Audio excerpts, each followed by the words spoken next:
Antonio Vivaldi was born in Venice in 1678 into an era where Venice was transforming from an imperial power to a center of tourism, extravagant living, and revelry. It had been a great city with colonies around the Mediterranean. It was a center for shipbuilding and trade, and its navy had been the greatest in the Mediterranean world. As a city, it promoted great personal freedom, even while, though a republic, it maintained iron political control. Venice had even challenged the rule of the Roman Catholic Church by welcoming Muslims and Jews and Protestants, and it was actually banned from the church for almost a year in 1606 until the Vatican capitulated. The Basilica San Marco even had its own liturgy. The church itself, the Basilica at San Marco, was built in the 10th and 11th century to house the remains of St. Mark, which were stolen from Alexandria and brought back to Venice. San Marco was the private chapel of the Doge, the elected leader of the city. It had a much closer connection to the state than you would usually expect. In this city on the water, ceremonies were held for every occasion, and of course, they all had music. The saint days were celebrated, but even more so was it a celebration of the Republic of Venice herself. San Marco employed a succession of prominent composers who revolutionized music, including Andrea Gabrieli and then Giovanni Gabrieli, to whom the sonata is attributed. Claudio Monteverdi was one of the original opera composers and is attributed with being one of the first to create music that supports the text in vocal music. Many people don't realize that the acoustics of the basilica itself were part of what led to this glorious music. It was very large, with 2 balconies, an organ in each. And it was for this reason that the Maestro di Cappella of San Marco, beginning with Adrian Willaert, began writing antiphonal music. This is music in which 2 choirs or 2 groups of instruments would play back and forth to each other, and the composers actually ended up using even more of the balconies to sometimes have even 3 or 4 choirs. This technique eventually led to the motets of Andrea Gabrieli, the sonatas of Giovanni Gabrieli, and eventually to the contrasting and competing sounds of the concerto. Politically, at this time, the Ottoman Empire was challenging Venice throughout the Mediterranean. The Venetian oared galley ship was no longer the preferred warship or means of transportation. Ships had rounded the Cape of Good Hope, and Venice had lost its monopoly on trade. Plague had infested Europe since the 14th century. Venice developed quite an effective method of dealing with the plague. Indeed, it was a world-leading infrastructure of plague control. This system focused, above all, on restricting the movement of people suspected of carrying the disease, while also allowing as much as possible the continuing flow of goods and merchandise. It built a permanent plague hospital, established a required quarantine on entry in the Lazaretto Nuovo, and it had a large warehouse to fumigate goods. Checkpoints were established around the lagoon. Venice was also among the first states to make use of health passes that permitted their bearers to travel with the certification that they came from a place free from plague.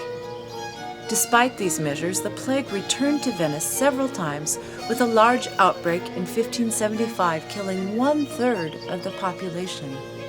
And again, in 1630, 48,000 people died.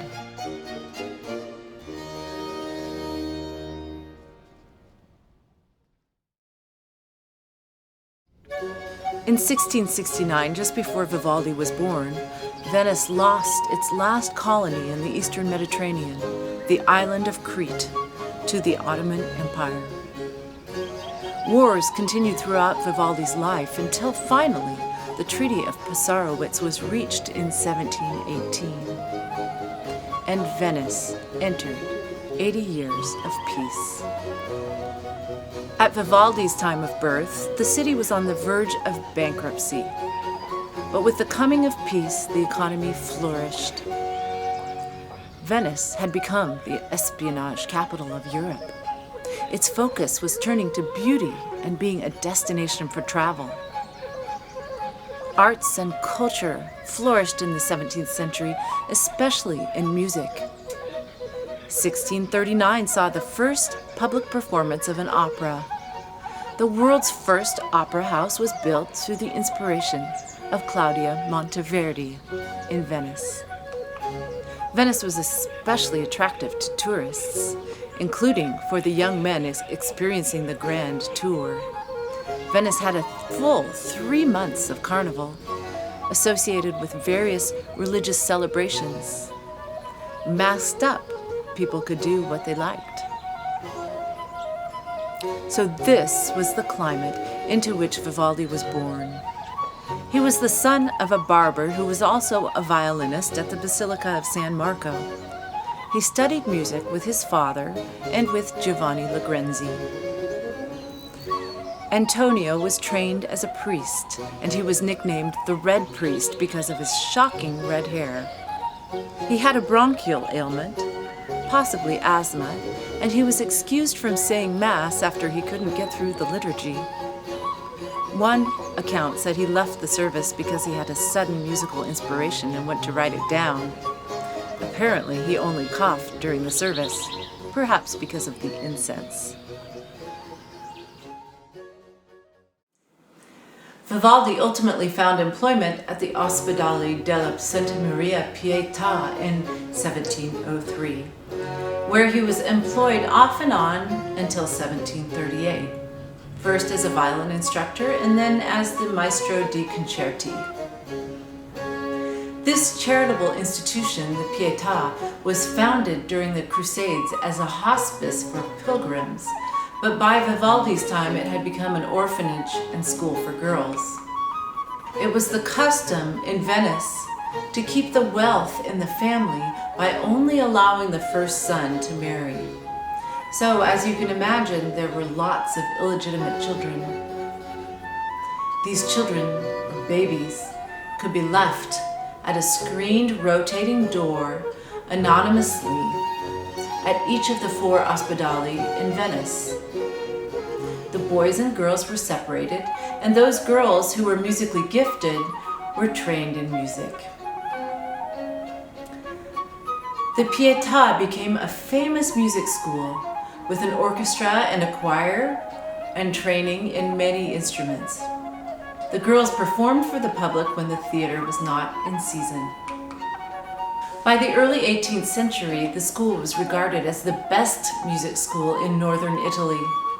And this was well illustrated by the bronze plaque attached to the outside of the south wall, which called down the threat of fulmination, or being struck by lightning, on anyone who attempted to pass off his legitimate daughter as an illegitimate one in order to get her accepted into the music school. Noblemen did pay for the privilege of sending their daughters to school, which at one time had as many as 6,000 students. Vivaldi, as the Maestro di Concerti and school composer, wrote nearly 500 concertos in his lifetime. Patrons came from far and wide to hear the girls perform. They found them behind lattice screens so that the public could not see them clearly, and there was no applause allowed. The audience had to cough and hem and blow their noses to express admiration. Vivaldi developed the concerto in a way that had never before been heard. He enlisted the services of the great publisher Estienne Roger in Amsterdam, and by 1709 his concertos were famous throughout Europe. Bach even transcribed several of his concertos for harpsichord and organ. and Vivaldi soon spent much of his time traveling. Unfortunately, late in his life, Vivaldi's music went out of style, and he died in poverty in Austria in 1741. We are incredibly fortunate that most of Vivaldi's music was preserved. The manuscripts were gathered together and now belong to the University of Turin Library. His complete collection was published by the great Italian publishing house Casa Ricordi around 1950. And the first festival of Vivaldi concerts took place in 1939, and his music gained its place again in the world. In our new recording, Viva Vivaldi, we've chosen to share with you our March 2018 and 2019 performances of some of Vivaldi's concertos for flute, bassoon, violin, and string orchestra. Vivaldi developed the concerto in a way never before heard. He was known for his violin performances in the opera interlude, where he would nearly frighten the audience with virtuosic displays.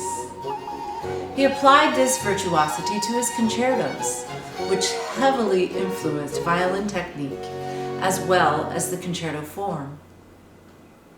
Until this point, concertos had relied heavily on counterpoint and polyphony, but Vivaldi brought a dramatic simplicity to the form and created a structure which led to the classical concerto. Vivaldi's concertos usually follow a three-movement pattern, beginning with an allegro, followed by a slow movement in the dominant key, which is the fifth of the opening key, and ending with another allegro. The fast movements usually follow ritornello form, in which the opening orchestral tutti, that's everyone, alternates with episodic material played by the soloist. Vivaldi's powerful and vital rhythmic sense drives the music and continually surprises the audience. He uses simple techniques such as scale passages, arpeggios, and broken thirds to achieve dramatic effects. He was the first composer to give the slow movement, with its singing melody, equal importance to the faster movements. Our opening concerto, the Concerto for Strings in D major, is one of three featured on our recording for ripieno strings, which means that there is no soloist. In fact, the concerto begins with an energetic theme in unison, that's all together, in all of the instruments. Contrast is provided through dynamics and extended passages of harmonic suspension in the first movement, which is followed by a lush and stately middle movement. The third movement provides the violins a unison theme, which is rhythmic and exciting, with 16th notes in jagged shapes followed by brilliant descending lines. Although this concerto appears simple, it is a superb example of the charisma of Vivaldi's dynamic and energetic writing. Vivaldi's 39 solo concerti for bassoon make up more than 10% of his solo concerto output. David Wells performs the bassoon concerto in A minor on our recording. We bassoonists owe Antonio Vivaldi a debt of gratitude for his contributions to our repertoire. He wrote a staggering 39 concertos for bassoon. This is second in his output only to violin, his own instrument. Other instruments that usually get more glory, such as cello, flute, and oboe, are all further down the list. But even more surprising is that these 39 concerti were forgotten for almost 200 years. They, along with many of his other works, were not published during his lifetime. After his death, they were forgotten and only came to light when his own collection of manuscripts was rediscovered in Italy in the 1920s.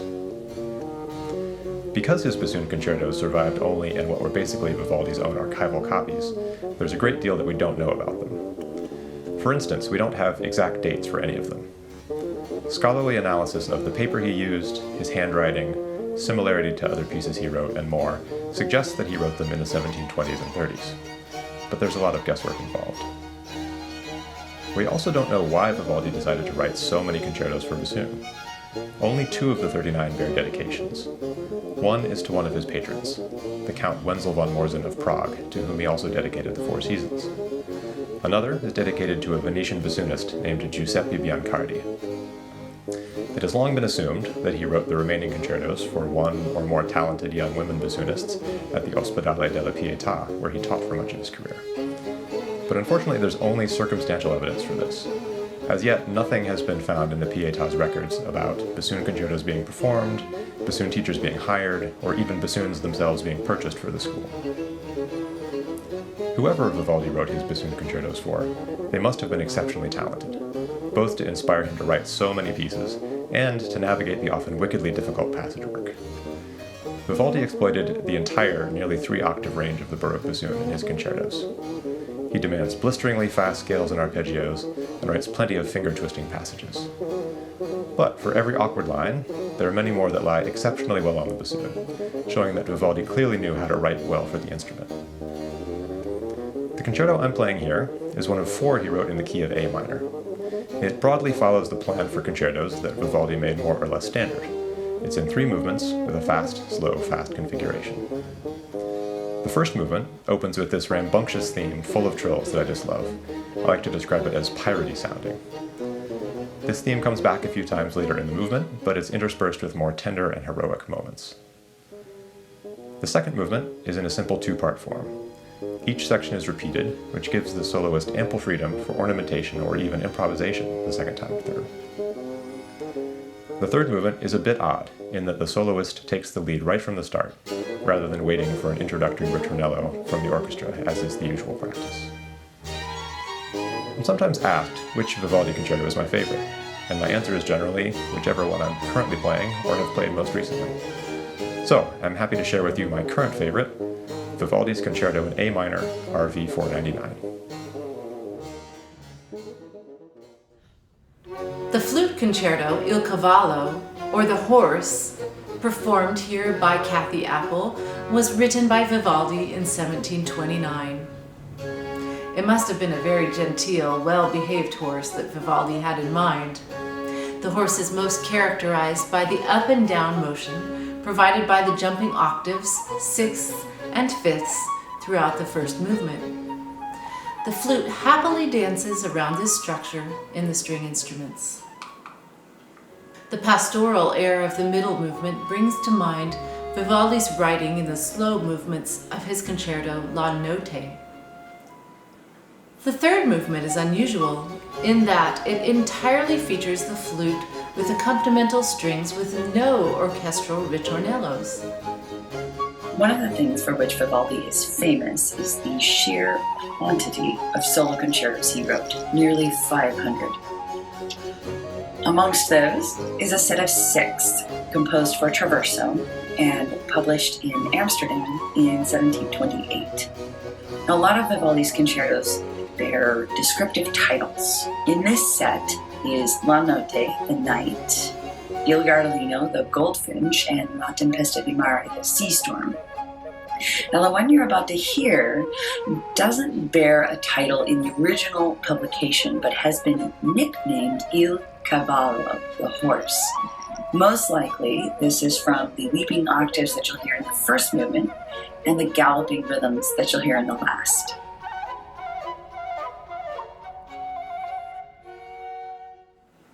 Next on our recording is the Concerto for Strings in E minor. The first movement of this piece is a dramatic fugue. This fugue features a descending chromatic theme which is heard in all voices throughout the first movement and ends with a clarion B pedal tone in the bass instruments. It's followed by a sweet and gentle middle movement and a raucous, dance-like final allegro. In almost all of Vivaldi's writing, the harpsichord takes the role of continuo instrument, creating harmonies to accompany the solo parts. Not so in the Concerto in A major, performed here by Faith Vollrath. Vivaldi wrote over 500 concertos. Yet oddly, only one of them is for harpsichord. And it's not truly just for harpsichord. It was originally written for cello and violin, and Vivaldi makes a small note on the score that says, if you want, you can play this on the harpsichord. So actually my right hand is the violin part and my left hand is the cello part. And it's an interesting fact that there aren't any more harpsichord concertos by Vivaldi, and it could be due to several reasons. One, at that time in history, it just wasn't popular to write harpsichord concertos. Not until Bach, who comes a little later than Vivaldi, do we start to see harpsichords as a featured instrument with orchestra. Another reason could be, and this is my favorite, that perhaps he didn't have any good harpsichordists at the girls' school he was working at, and so maybe that's why he didn't write any concertos for any of them. Or also, it could be that the scores are just lost. We do know that Vivaldi was very poor at the end of his life and sold off a lot of his music to make money, and so perhaps there's still undiscovered harpsichord concertos out there in the world. I hope you enjoy this harpsichord concerto by Vivaldi.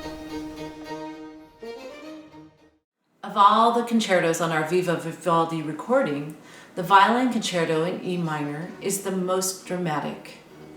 This is not surprising given Vivaldi's propensity for virtuosic improvisation on the violin. Most certainly this concerto was written for a virtuoso player, and fortunately we have a very talented violinist, Laura Genan, to perform this piece.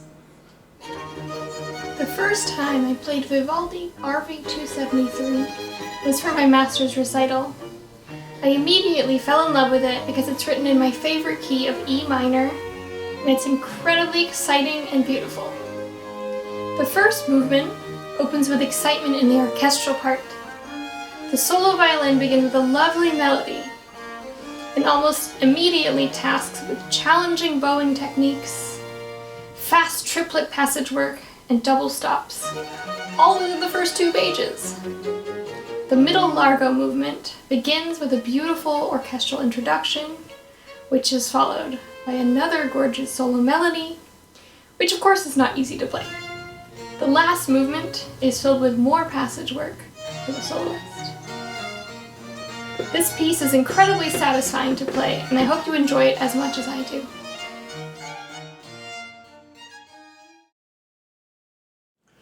One of my favorite musical pieces or structures to play from the Baroque is La Folia. La Folia is an old melody or chord progression that evolved into a musical framework that composers would routinely use in their works. I'm personally drawn to this music because of the way it relates old music to music of today. Dedicated to Count Annibale Gambara, the collection of 12 trio sonatas, Opus 1, was published by the Venetian house of Giuseppe Salla in 1705. This collection became known throughout Europe and was reprinted many more times within the composer's lifetime, like many other published works by Vivaldi. The final sonata of the collection consists of ostinato variations on the popular La Folia bass formula, like Corelli's Opus 5, published a few years prior. There are at least 20 variations in a variety of styles, from reserved to virtuosic, all unique. They represent many aspects of Vivaldi's knowledge of idiomatic composition. So what is Folia? There's a great period movie, Tous les matins du monde, or All the Mornings of the World. In this movie, there's a scene where the young Moran Murray goes to visit the viol master, Monsieur Saint Colombe, to audition for lessons. During the meeting, the master asks the young viol player to play Folia. The request isn't to hear how the student can play, but what new music he can invent within the structure of La Folia. The scene ends badly, but I won't spoil it in case you're interested in checking out this great movie. Throughout music history, composers have been creating music over old musical lines, synthesizing new music with older musical ideas. Folia is a repeated bass line and chord progression that can support variations and improvisations over its structure. The structure of the bass and distinctive chords had its origins in ancient Portuguese dance, first developed out of the folk music of late 15th century Portugal, where it was used in popular festivals. The name folia means folly or madness in Italian and refers to the frantic way that peasants whirled to the music. The opening theme is in a slow tempo adagio, like a broad saraband, which was a dance that had origins in South America and was considered lascivious. While all music has repeating chord structures, we can count on the chords of La Folia as they are very cyclical and predictable. These features are very much like chords in our modern pop and rock songs. Renaissance writer Covarrubias, Murcia's Codice Salvador No. 4, describes La Folia as very noisy, while another highlights its vivacity and fire, its dancers making gestures that awaken voluptuousness. This voluptuousness was apparently popular. For nearly a century or more after its origins in South America, La Folia spread to Spain and across the Mediterranean.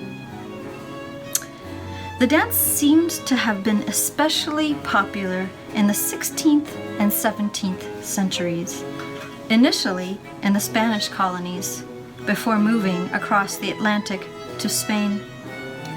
Danced with a lively double line of couples with castanets, the saraband evolved from a Spanish dance with Arab influences. A dance called zarabanda is first mentioned in 1539 in Central America in the poem Vida y Tiempo de Maricastaña, written in Panama by Fernando de Guzman Mella. From 14th century Mudara and 17th century Corelli throughout the present, the harmonic sequence known as La Folia appears in a variety of pieces, mainly dances, by many of our favorite composers. In spite of being extremely predictable, there is something very exciting about playing or listening to a repeating chord progression with escalating energy generated from the upper parts. In this Folia by Vivaldi that we played on this recording, the chord progression is the only thing that is predictable and stays the same. One of the intriguing aspects of playing Folia variations by great composers is that we can gain insight on what music the composer was inspired to write over the well-worn bass line. Vivaldi takes the music through extreme tempo changes, meter changes, dynamic changes, and widely expressive moods. The continuo section has the interesting job of supporting these changes, mostly in the upper voices, without the help of having different notes to play. Often we have the same bass line to play. An example is the bass part could be played with extremely short quarter notes or very long quarter notes. Often I will write little notes or instructions to myself before the start of a new section to tell me how to play. In Vivaldi's La Folia, all the glamour and fun isn't only in the upper violin parts. The bass line also gets some variation treatment with virtuosic 16th notes. In fact, the piece is ended with the final evolution of the bass part carrying the rhythmic energy with fast notes, while the violin sustained the theme with long held notes.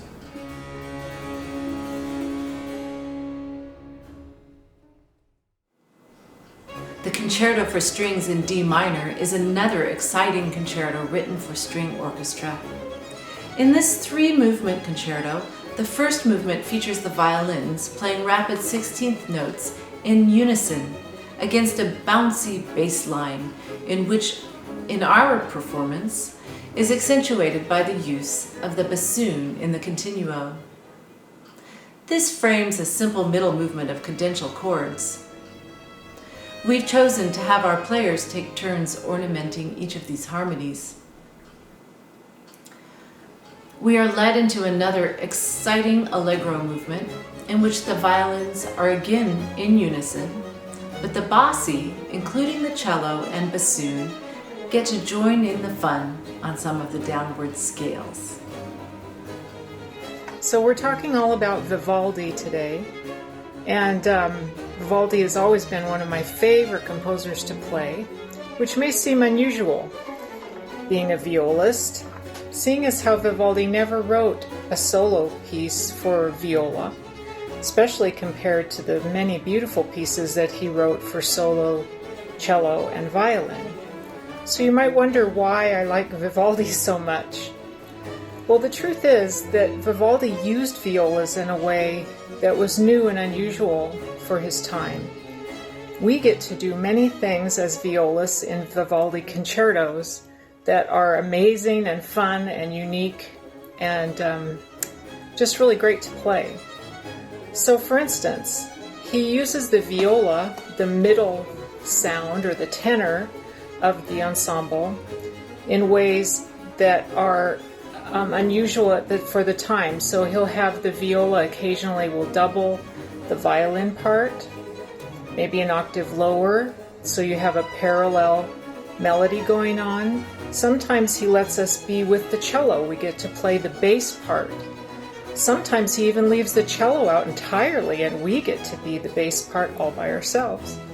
And there are many times also in his music where he gives short but important solo parts within the music to the viola. So he doesn't ignore the viola by any stretch. In fact, he considered it a very important member to provide support and texture, sonority, in a way that wasn't possible with just the violins and the cello. So, as has been said, very rightly I think, the violins are the label, the cello is the bottle, but the viola is the wine. Ciao! As an encore, we performed a single movement from one of our favorite concertos, the G minor concerto, RV 157, La Serenissima, which was Venice's second name. In this piece, the bass actually gets the downward virtuoso scales almost throughout, and the violins have to fit their syncopated rhythms and 16th notes on the top of this. It's rare to hear a bassoon played like this. I've been thinking about why Vivaldi is still so popular. One can hardly fail to go to a concert of Vivaldi and not leave feeling uplifted. There's something delightfully positive about his music. And it's really fun to play as well. It's very satisfying to play. It's very mathematical, it's very symmetrical. And he wrote so sensitively for the violin. He understood the parameters of the instrument so very, very well. The other thing about Vivaldi that I find really interesting is how my students respond to playing Vivaldi. Because there's music for very junior players all the way up to very, very advanced. My youngest student is 7 years old. My oldest student is about 70. And every time they're introduced to a piece of Vivaldi, it makes them excited, happy. And even if it's challenging, when they feel that they've mastered it, there's such a sense of excitement with them. They feel like they've really achieved something worthwhile. Thank you for your support and for remembering us through this time. We look forward to seeing you in person very soon.